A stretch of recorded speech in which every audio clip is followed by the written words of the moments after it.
I won't be doing that, Sophia said calmly, finally lifting her eyes to meet Victoria's. Her voice stayed steady, controlled, and confident. There wasn't a trace of fear in her expression. Victoria leaned closer. You have some nerve showing up here with those children. What kind of stunt are you trying to pull? Sophia gently adjusted Leo's jacket before answering. I'm not creating a scene, Victoria. I simply accepted the invitation you personally sent me. Victoria's jaw tightened. You know exactly what I mean. I do, Sophia replied, which is why I came. By now, several nearby guests had stopped pretending not to listen. Every word spoken in the front row carried through the quiet gathering. Victoria glanced at the three boys again. They're not his. Sophia raised an eyebrow. Are you sure? Victoria's confidence wavered for the first time. Michael slowly approached from behind, unable to pull his eyes away from the children. The similarities were impossible to ignore. The same gray eyes, the same dark, wavy hair. Even the way they stood reminded him of old family photographs from his childhood. Sophia? Michael said quietly. She looked at him for the first time that day. Hello, Michael. He struggled to find the right words. Those boys, they're 4 years old, Sophia answered. Michael's breathing became uneven. His mind quickly counted the years. The timing matched perfectly. He looked from one child to the next, then back at Sophia. You were pregnant? Yes. You never told me. Sophia held his gaze. I didn't. Why? She gave a small, controlled smile. Ask your mother. Michael slowly turned toward Victoria. She immediately shook her head. Don't look at me. She probably made the whole story up. Sophia calmly reached into her designer handbag. I expected you would say that. She removed a neatly organized folder. Inside were copies of hospital records, birth certificates, and DNA documents that had been prepared but never delivered years earlier. I keep important paperwork organized, Sophia said evenly. She handed the folder to Michael. His hands trembled as he opened it. He read each page carefully. His face became paler with every document. The names, the dates, the medical records, everything matched. His eyes finally stopped on the birth certificates. Father, Michael Sinclair. Michael looked up in complete disbelief. Victoria grabbed the folder from his hands. This proves nothing, she snapped. Sophia remained composed. Continue reading. Victoria flipped through the remaining pages. Near the back was a notarized DNA report completed after the children's birth. Probability of paternity, 99.99%. Victoria stared silently at the page. Her expression slowly changed from anger to disbelief. This, she whispered.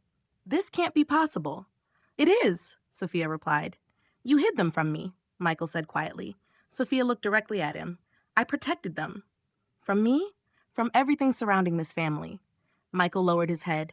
For the first time in years, memories returned clearly. Every moment Sophia had tried to speak. Every time his mother interrupted. Every accusation. Every argument. Every occasion he chose silence instead of standing beside his wife. The weight of those choices settled heavily on him. I failed you, he admitted. Sophia answered without emotion. Yes, you did. Silence filled the front rows once again. Guests exchanged uneasy glances. Even the musicians waiting for the ceremony remained perfectly still. Behind them, whispers spread rapidly through the crowd. Those are Michael's children. Did nobody know? Victoria kept this hidden. I thought Sophia left with nothing. Apparently we were all wrong. Across the garden, Isabel Montgomery stood near the bridal suite entrance, still wearing her wedding gown. She had watched the entire exchange from a distance. What is happening? She asked her wedding coordinator. The coordinator looked uncomfortable. I'm not completely sure. One of the bridesmaids hurried over, whispering the details into Isabel's ear. Her expression slowly changed. She looked toward Michael, then at Sophia, then at the three boys sitting quietly beside their mother. The truth was becoming impossible for anyone to ignore. Her expression remained cold. You sent me an invitation. I even have the RSVP confirmation on my phone. And if you're thinking about having us removed, ask yourself if that's really the scene you want to create. She glanced around. Look around, Victoria. The senator is watching. Judge Cross is watching. If one of your security guards touches me or my children, I'll file an assault lawsuit in front of all of New York's high society. And this time, I have the resources to see it through. Victoria paused, looking around the gathering. Sophia was right. The guests were watching closely, eager for any sign of controversy. A public confrontation would destroy the family's image. "Who are they?" Victoria asked quietly, her eyes drifting toward the three little boys despite herself. The resemblance was impossible to ignore. "They're my +3," Sophia replied calmly. At that moment, Michael appeared at the front of the aisle. He looked like a man walking toward judgment. He stopped several feet away, staring openly at the triplets. Matthew, the boldest of the three, tilted his head as he looked at Michael. It was the exact same habit Michael had always had. Several nearby guests noticed immediately. "Mommy," Matthew said, gently tugging on Sophia's sleeve. "He looks like me." Michael visibly flinched. "Sophia?" he said, his voice dry and uncertain. The confidence he had carried 4 years earlier had completely disappeared. "Sophia, tell me, who are they?" Sophia answered just loudly enough for the first few rows to hear. "Michael, these are the sons you never knew existed." She paused briefly. "Then again, you were too busy moving your new woman into our home before the ink on our divorce papers had even dried." "Mistress?" A woman in the second row whispered with surprise. That single word challenged the version of events Victoria had spent years protecting, that Michael and Isabel had only become involved after the divorce. "I didn't know," Michael said weakly. His eyes moved from Leo to Sam to Matthew. He recognized his own jawline, his own eyebrows. He was looking at 3 living heirs carrying the Sinclair family features, his eyes filled with tears. "How old are they?" "They're 4, Sophia answered. "They celebrated their 4th birthday last week." "The timeline is very simple, Michael, unless you need someone to explain it." "It's a scam," Victoria snapped as she stepped between Michael and the boys. She grabbed his arm, her perfectly manicured nails digging in his tuxedo sleeve. "Don't be foolish, Michael. She hired them. She probably found child actors who happened to resemble you just enough to ruin today. She's still the same jealous, manipulative gold digger." "The grandma is scary," Sam quietly whispered to Leo. The 2 boys laughed softly. Victoria immediately turned toward them with an angry glare. Then she froze. Sam was frowning. It was a deep, familiar expression she had seen on her late husband's face for decades. It was a family trait no one could imitate. "Start the ceremony," Victoria ordered, realizing she was losing control. "Michael, get to the altar. The music is beginning. And you, Sophia, if you say one more word, I'll make sure you regret it." Sophia gave a calm smile that never reached her eyes. "I don't need to say anything, Victoria. The truth is already speaking." The organ music filled the tent. The bridal procession began. Victoria practically pushed Michael toward the altar. He walked slowly, repeatedly glancing back at the children. He nearly stumbled over the elaborate flower arrangements. When he reached his place, he didn't focus on the aisle where his bride would appear. Instead, his eyes remained fixed on the front row. The large estate doors opened.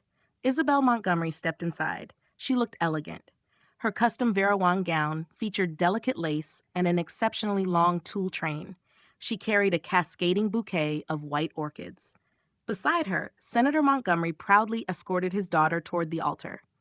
But only moments into the walk, Isabel sensed something was wrong. Normally, every guest would be watching the bride. People would smile, wipe away happy tears, and admire her dress. Today was different. Nearly half the audience had turned their attention toward the woman in the emerald gown and the 3 young boys sitting beside her. Isabel kept her practiced smile in place, but her eyes searched the crowd. Who was that woman? And why was Michael staring at her, and at those children, instead of watching his bride approach? Custody battles are extremely expensive. Victoria stepped forward and pulled a checkbook from her designer clutch. It was a move she had relied on countless times. "Let's be practical," Victoria said as she clicked her gold pen. "Deep down, you're still just a former diner waitress. You want financial security? Fine." She began writing. "I'll give you a check for $5 million right now. In return, you sign over full primary custody to Michael. You'll still get supervised visitation, of course, alternating holidays." Michael stared at his mother in disbelief. "Mom, you can't buy children." "Be quiet, Michael," Victoria snapped. "I'm fixing the mess you created." She turned back to Sophia. $5 million. You can start a new life. Find someone from your own social circle. Leave the responsibility of raising high society heirs to us." Sophia looked down at the checkbook. Then she laughed. It wasn't a bitter laugh. It was genuine amusement. $5 million? Sophia asked, tilting her head slightly. Victoria, it's actually adorable. $10 million, Victoria replied, narrowing her eyes. Don't push your luck. Sophia stepped closer, entering Victoria's personal space. The scent of her custom perfume completely overpowered the older woman's fading champagne fragrance. Victoria, Sophia said quietly, I made $10 million before lunch on Tuesday. Victoria froze. What? My company, Evans and Associates, recently led the global rebranding for the quantum tech merger. My personal net worth is currently around $100 million, and it's still growing. Sophia gently removed the checkbook from Victoria's frozen hands. She lightly tapped Victoria's cheek with it before handing it back. I don't need your money. I could purchase this entire estate, tear it down, and turn it into a parking lot for my interns without even checking my bank account. So keep your pocket change. You'll probably need it for your legal bills. Sophia turned toward Michael. He looked completely stunned.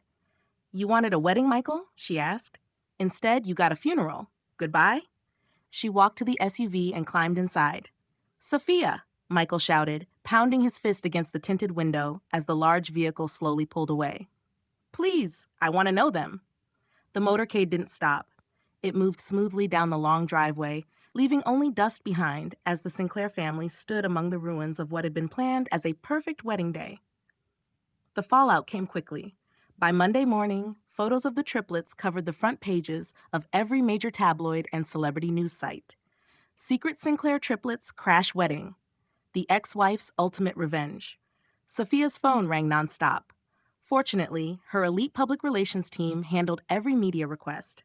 Meanwhile, she sat calmly in her Manhattan corner office reviewing third-quarter revenue reports. Victoria Sinclair, however, was reaching her breaking point. Embarrassed and publicly exposed, she responded the only way she knew. She attacked. On Wednesday, legal papers were delivered to Sophia. It was an emergency custody petition. Sinclair versus Evans. Victoria and Michael were seeking full primary custody. They accused Sophia of parental alienation, fraud, and emotional harm. They argued she was an unfit mother because she had hidden the children's existence from their father. It was a weak legal argument. Even they knew that. But Victoria had always relied on wearing opponents down through long legal battles. She hired one of Manhattan's toughest litigation firms, Sterling, Pierce, and Associates. Sophia calmly reviewed the lawsuit while drinking a green smoothie at her desk. They won a war, she said quietly. The deposition is Friday. Jasmine replied while checking the calendar. They want it held at their offices. They're trying to interrupt your work schedule. Book the helicopter, Sophia answered. And call my lead attorney. Tell him to bring the red folder. Friday arrived. The main boardroom at Sterling, Pierce, and Associates smelled of polished wood, leather, and intimidation. Victoria sat confidently at the head of the massive conference table. Michael sat beside her. He looked exhausted. His unshaven face showed he hadn't slept in days. Sophia entered wearing a crisp white power suit that cost more than the opposing attorney's car.